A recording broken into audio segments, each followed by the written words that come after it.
Hi viewers, welcome to Telugubadi YouTube channel. చాలామంది invest చేస్తున్నప్పుడు ఎమోషన్స్కి గురై కొన్ని పొరపాట్లు చేస్తుంటారు. ఇలా చేయడం వల్ల లాభాలు రావడం పోగా ఉన్న డబ్బు కూడా పోతుంది. కాబట్టి ఇలా జరగకుండా ఉండాలంటే, అలాగే స్టాక్ మార్కెట్లో మంచి లాభాలు సంపాదించాలంటే ఇన్వెస్ట్ చేసేటప్పుడు మనం ఏమేం చేయాలి, ఏమేం చేయకూడదు ఈరోజు తెలుసుకుందాం. ముందుగా చేయవలసినవి: నెంబర్ 1, మంచి షేర్ల ఎంపిక.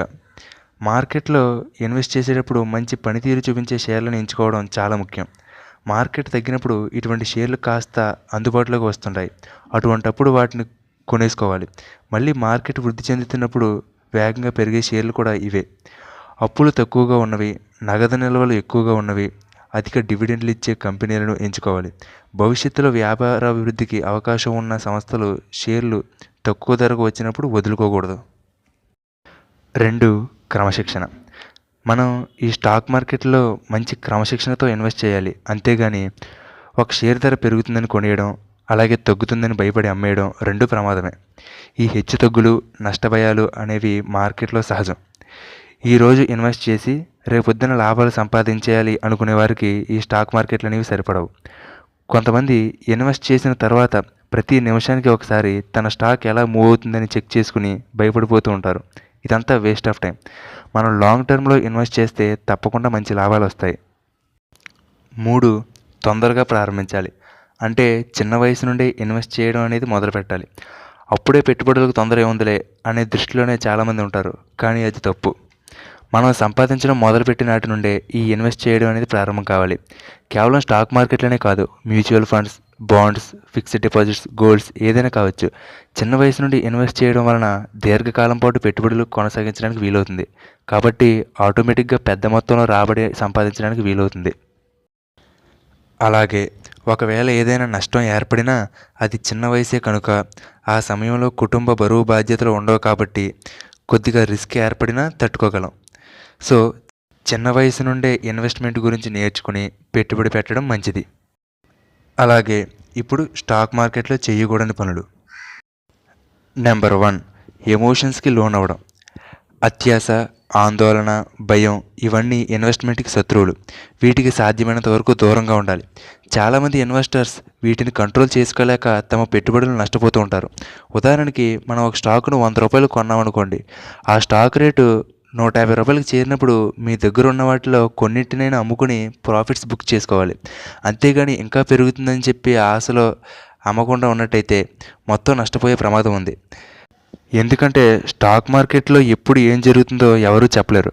కాబట్టి ప్రాఫిట్స్ వచ్చినప్పుడు బుక్ చేసేసుకోవడం మంచిది. 2వది, అప్పు చేసి ఇన్వెస్ట్ చేయడం. కొంతమంది ఒక కంపెనీలో ఇన్వెస్ట్ చేస్తారు. ఆ కంపెనీ అమాంతంగా పెరిగిపోతూ ఉంటుంది. అటువంటప్పుడు వారు వచ్చిన లాభాలతో సంతృప్తి పడకుండా పక్కవారి దగ్గర నుండి అప్పు తెచ్చి మరీ ఇన్వెస్ట్ చేస్తారు. ఈసారి సడన్గా ఏ డౌన్ఫాలో రావడంతో లాభాలు పోగా అప్పులు పాలు అవుతారు. అంతేకాకుండా అందరి ముందు చులకనవుతారు. కాబట్టి ఎప్పుడూ కూడా అప్పు చేసి ఇన్వెస్ట్ చేయకూడదు.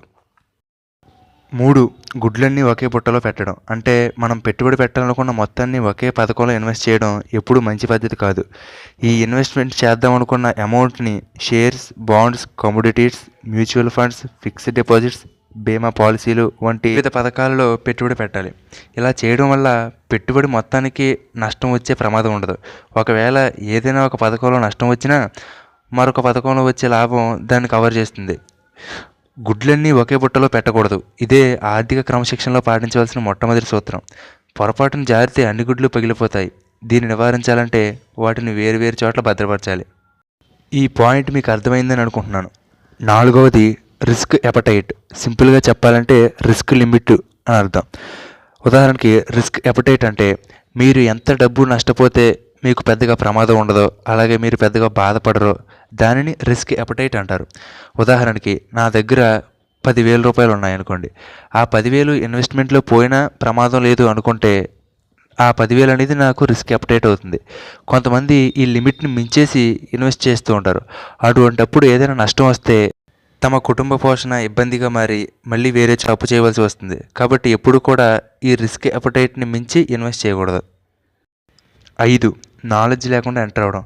కొంతమందికి షేర్ మార్కెట్ గురించి ఏం తెలియకపోయినా ఎవరో ఏదో చెప్పారని ఇంకేమీ ఆలోచించకుండా ఆ కంపెనీ గురించి తెలుసుకోకుండా ఇన్వెస్ట్ చేసేస్తూ ఉంటారు.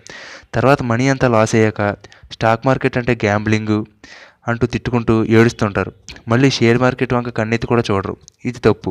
ఒక పథకంలో ఇన్వెస్ట్ చేసే ముందు వాటి గురించి పూర్తిగా తెలుసుకోవడం అవసరం. అంతేగాని రూమర్సో ఫలానా షేర్ పెరుగుతుందని టిప్స్ ఆధారంగా షేర్లను ఎంచుకోవడం ఎప్పుడు మంచి పద్ధతి కాదు. మీకు అంతంత మాత్రం తెలిసిన పథకాల జోలికి ఎప్పుడు వెళ్ళవద్దు. ఒకవేళ మీకు సొంతంగా పరిశోధన చేసుకునే టైం లేకపోతే మార్కెట్ నిపుణుల సలహాలను తీసుకోవడం మంచిది. సో ఈరోజు మనం స్టాక్ మార్కెట్లో చేయవలసినవి చేయకూడనివి తెలుసుకున్నాం.